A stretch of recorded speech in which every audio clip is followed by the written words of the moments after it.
I think that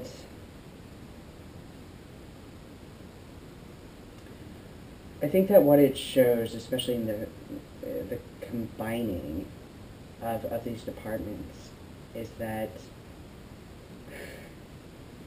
we the departments themselves are very small on their own, and while we have incredible professors in them, like I've had a chance to work with both a professor in philosophy and in the theater department, and they are absolutely incredible, very intelligent people. It seems that they haven't been. The department isn't as big as other universities, and maybe it's not getting the same amount of financial support that other universities would be able to give these departments. And so in order to, and this is just speculation, I don't really know, but perhaps in order to bulk up each department in combining them, it perhaps provides more support to, say, a department that only has 2 faculty members. And so I can see the logic behind that. I don't know if any administration changes have affected me personally. I guess except for you could say that we got that meal plan changed instead of a baker's dozen, we now can buy block meals, which was an administrative move, but we fought for that. But not. So what about... Except for upset teachers. Any administration changes that piss off the faculty, the students know about, and it's unfair how it's brought in. Those political things, you know, sometimes faculty just needs to... Well, like, how about various things like we got rid of the German program, but then we added in that ridiculous... I mean... I asked the president one time at a meeting that she held for the public about dropping programs like that, and I asked her, and, which I disagree with, getting rid of faculty that have been here so long, or she calls it top-heavy. I asked her if it devalues the degree, and she said no, and I strongly disagree with her.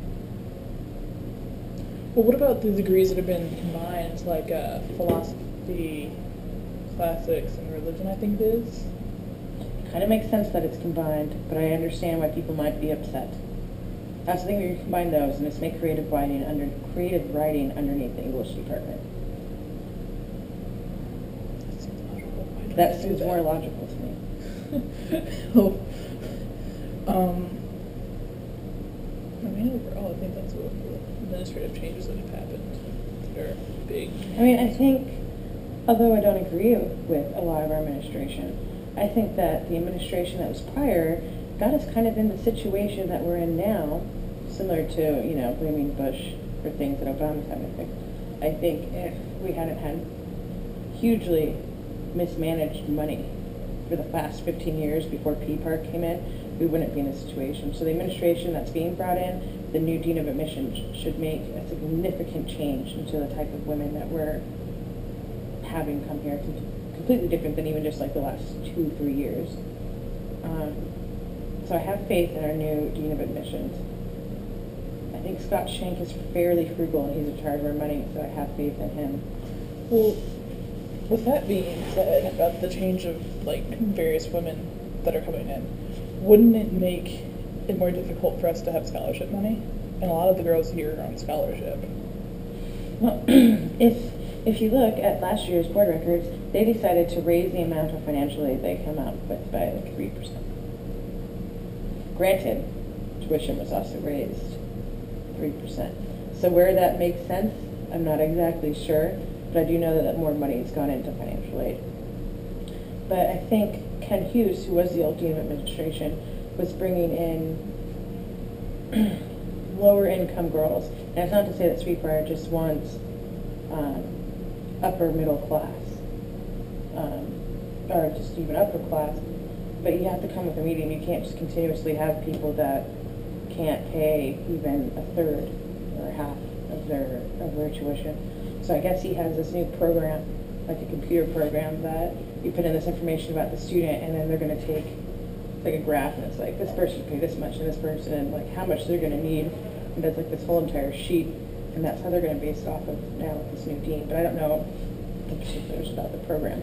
But I do know it has to do with the amount of income and if they could pay, like how much they're going to need subsidized. Okay.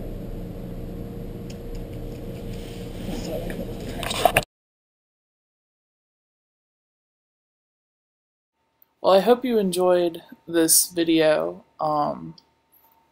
I added in this last bit just because I really liked the sunset, and it's at the boathouse, which is where all of our parties used to be, but now it's not there.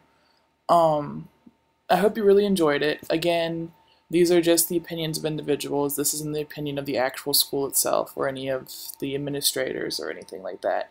This was literally just me for a class, going to my friends and asking them their personal opinions about the school. So I hope you enjoyed it. I might continue making this later on, but for right now, I feel that it's done, mainly because I really have to get back to doing what I need to do for my finals, so can't really be doing interviews anymore right now. But again, I hope you enjoyed it. If you didn't, whatever. If you did, cool. And hopefully I'll do another video. So, later.